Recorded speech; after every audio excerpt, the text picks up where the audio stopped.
Mm-hmm. Okay, so do you think that playing somewhere in the midfield would make a little bit more sense if I am beating my man? So if it's not a Yeah. dead 50, right? Because normally what you want to do is you want to just play for the 50 between me and whoever's the midfield guy. Mm-hmm. That's what you want to do normally. This guy, Bread Inc., trolled. So he didn't go midfield here. He went into back post, which meant that Death US was now in a bad spot. So it should have been that he goes here, and then now he goes for it, and now we're matching each other. You see that? Yeah. And now at that point, it's just going to be a dead 50 from two guys that are mirroring each other at the exact same angle, and it's just going to pop square. And then what you're going to do is you're going to then be the next guy that goes. Do you see this? Yes. Okay, right. So what you want to do is basically play off this 50, but because they fucked up, now that means I land a beat, and you could possibly, I could possibly hit the two-touch, play it around Matt Sack and Death US, and then look to play it past the third, should you be midfield. Right? Should you be midfield, because I could play it around him, and then I could land a 50. Right? Okay. So what do we? So it's like, so it's not a fucking crazy. This isn't a crazy deduction. A reasonable, or like a logical deduction of you like. It's literally, am I beating my man? Yes. Well, I'm also not marked on the tackle, so that means absolutely. Just chill here and wait for it to pop up midfield somewhere. Just be in the zone. That's all I'm saying. You know what I mean? But that wouldn't apply if it would, and you would take a wider rotation to cut in if they were playing, Bread Inc. actually played his midfield correctly, because then it'd be a dead 50 here. And then you would, be playing it here. You see what I'm saying? Yeah. So now I land that 50. So now it's probably, so now you probably cut here. You would probably, or you would communicate with Homeboy. I wasn't expecting that bump. That was when I called it, because he was coming back, when Goldmoon was coming back. Because if you look, go a little where I'm at. So that second bump I wasn't expecting, because I saw this one I saw the first one. Mm-hmm. And I saw both of you, so I was like, okay, well, I saw the first one. So I started turning up. Leave this group. We're gonna bounce to another. For sure. Wait, actually, just kidding. Oh, you just invited me this one. Yeah, and then we're gonna go over your replay, and I'm gonna run through it because. Okay. Yeah, there's more so before. Let me find out which one. Okay. So you should be cutting in tighter. So then that led you to be awkward. First of all, you're wide here when you need to be supporting Goldmoon at this point. As soon as he starts to make his push-up like this, right, Mm-hmm. you should be mirroring that by making the push-up diagonally and going here. Right. So you turning out after I just landed this, first of all, it should have been here, and then I land the 50, and then now you're on. That's what it should have been. And then you look to play the two-touch out. Huh, go back to where... But you just passive rotationed back. Okay. Go back a little more, a little bit. Because I think I'm trying to see why you did that. So you baited the 50, which is fine. But now why not? Now you need to play off me. Yeah. I think I went further back just to give myself space, and then also because I think I saw Moon. Here's another thing. I want you to notice this. Coaches argue for this structure right here. Here's the funny part. What coaches will argue for is that Goldmoon needs to play basically in your position. Okay? So they'll run that kind of structure. The reason why this doesn't work,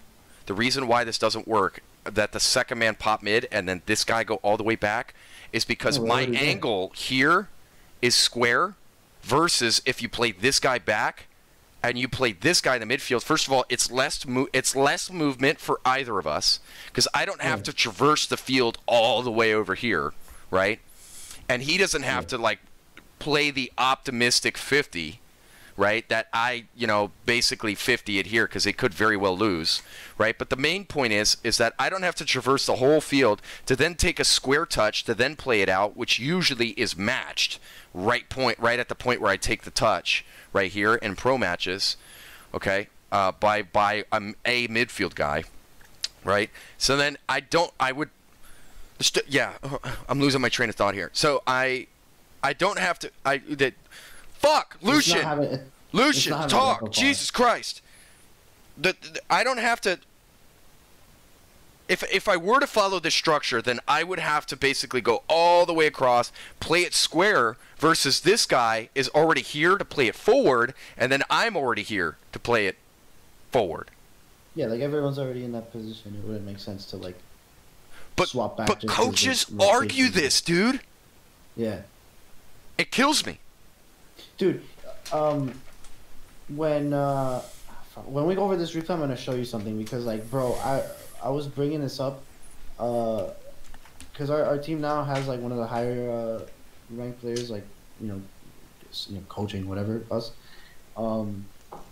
and like I was pointing out in it how when the first man's like up on their back, like opponent's backboard, basically like controlling the ball, like say it just came out of it, right? Like the second man, had pushed up like there, and then yeah, the ball popped up, it hit roof, and like he was able to reach it and shit, but it was like it was awkward, bad. Yeah. So then I was trying to tell them like it's probably better to like just creep back, like you can still be support, like because then what they were arguing was, oh, you want two people behind mid, and I'm like, yes, like yeah. If this is going nowhere, there's three people in net, and the one is in their roof. Like what second man's gonna do shit? I get you. It's probably because their second man probably rotated mid and then cut in like this.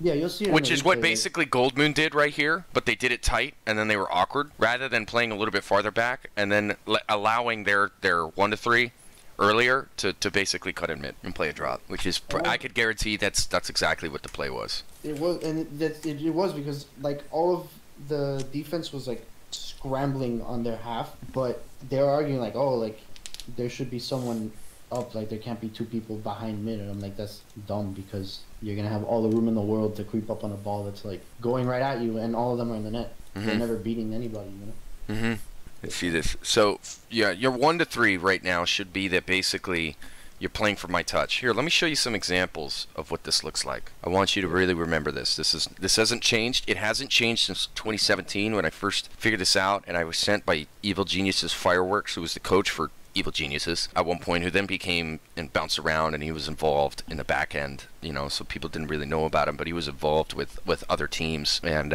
in management. But he made me practically sign an NDA that says you're not going to fucking send these replays, in which case I saw Classics doing pretty much movement back then where he literally was in a position that was very similar to this but on the other side of the field.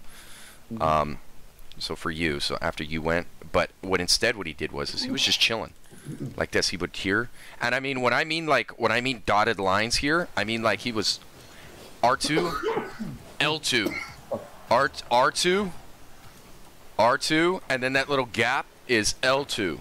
He was just bink bink bink bink dink dink, and he was waiting, and he looked mid, nothing happened, rotated around into corrupted G, something happened, he popped up mid, then he went forward. That's what he did. And I looked at that and went, wait a fucking minute. I think I just found something. And then I slowly started to tweak this, came out with something on Pro Guides and all that shit, and then, the rest is history. It was the Justin rotation / JNAP's rotation, pretty much. I don't really have good names for it, to be honest. But now I call it the 1-3 because it's pretty much the 1-3. But even then, it's not really foolproof because the 1-3 technically means that you're next up. So it's not actually third man. You're technically second. Yeah. So it's still not a good name for it. I honestly still don't know what to call it, other than pretty much the midfield cut. I defaulted to just being an extension because like kind of what it is, like you're extending the rotation a little bit, I guess, on the way back just to be an option. See this? This is my POV. So in this case, this would have been Gold Moon in our game, where he rotated inside, and then I needed you to be on Dark. What Dark was doing here. You see this? That's a practical example of what it needed to happen. Here's another one, where the second man pops up, and then I'm waiting for the 50 here, and then I pop in. You just rotate it straight back. Yeah. Here's an example of it being a little bit wider. So no midfield cut. But look at this. Mayo makes a 50. For a wider range of players. I'd be happy to review the feedback you've gathered and work with you to develop ideas for new quests. Free net. Because of a double commit. Do you see this? Very important. Also,